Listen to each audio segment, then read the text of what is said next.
893 জন এবং 1,43,833 জন।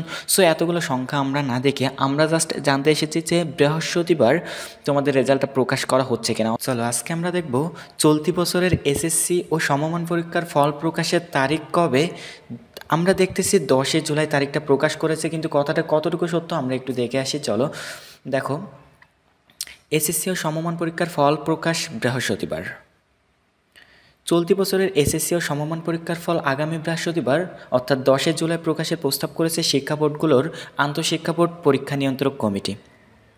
শিক্ষা মন্ত্রণালয় অনুমোদন দিলে এদিনই ফল প্রকাশ করা হবে। ইতিমধ্যে ফলাফল তৈরির কাজ শেষ করা হয়েছে বলে জানা গেছে। সোমবার অর্থাৎ 3 জুলাই দ্য ডেইলি ক্যাম্পাসের সঙ্গে আলাপকালে এ তথ্য জানিয়েছেন আন্তঃশিক্ষা বোর্ড পরীক্ষা নিয়ন্ত্রক কমিটির আহ্বায়ক এবং ঢাকা মাধ্যমিক ও উচ্চ মাধ্যমিক শিক্ষা বোর্ডের পরীক্ষা নিয়ন্ত্রক অধ্যাপক এস.এম. কামাল উদ্দিন হায়দার। তিনি বলেন, 10 জুলাই ফল প্রকাশের প্রস্তাব শিক্ষা মন্ত্রণালয়ে পাঠানো হয়েছে। মন্ত্রণালয়ের সিদ্ধান্তের অপেক্ষায় আছি। আজ সোমবার মন্ত্রণালয়ের সিদ্ধান্ত জানাতে পারে। এবার 9টি সাধারণ শিক্ষা বোর্ডের অধীনে এসএসসি পরীক্ষা অংশ নিয়েছেন 14,90,142 জন। এর মধ্যে ছাত্র 7,01,538 জন এবং ছাত্রী 7,88,604 জন। 2,291টি কেন্দ্রে 18,084টি প্রতিষ্ঠানের শিক্ষার্থীরা পরীক্ষা অংশ নিয়েছে।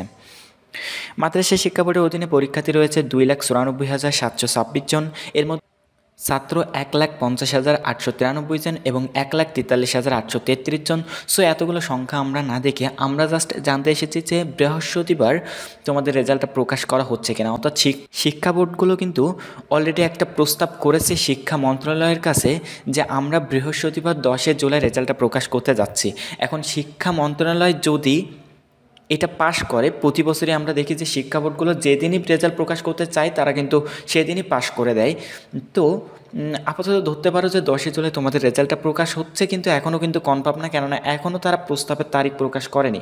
যেহেতু প্রস্তাব করা হয়ে গেছে, এখন শিক্ষা মন্ত্রণালয় শিক্ষামন্ত্রী বা প্রধান উপদেষ্টা শুধু একটা স্বাক্ষর করলেই তোমাদের কিন্তু 10 জুলাই রেজাল্টটা প্রকাশ হয়ে যাবে। তো আপাতত আর বেশি ঘাটাঘাটি করার দরকার নেই। তোমরা আপাতত ধরে রাখো 10 জুলাই তোমাদের রেজাল্টটা প্রকাশ হচ্ছে। কিভাবে রেজাল্ট দেখবে এই সম্পর্কে অনেক ভিডিও তোমরা ইউটিউবে পেয়ে যাবা, সেখান থেকে দেখে নিতে পারো। আর না হলে কমেন্ট করে জানাও, আমি বানিয়ে দিচ্ছি ভিডিওটা। আর রেজাল্টটা কীভাবে তৈরি হয় সে ভিডিও অলরেডি কিন্তু তোমরা দেখেইছো আমার চ্যানেলের। সো আজকের ভিডিও এ পর্যন্ত, আর বেশি বাড়াবো না, জাস্ট এতটুকু জানানো ছিল যে 10 জুলাই তোমাদের রেজাল্ট প্রকাশ হচ্ছে। তো আজকের ভিডিও এ পর্যন্তই। আল্লাহ হাফেজ।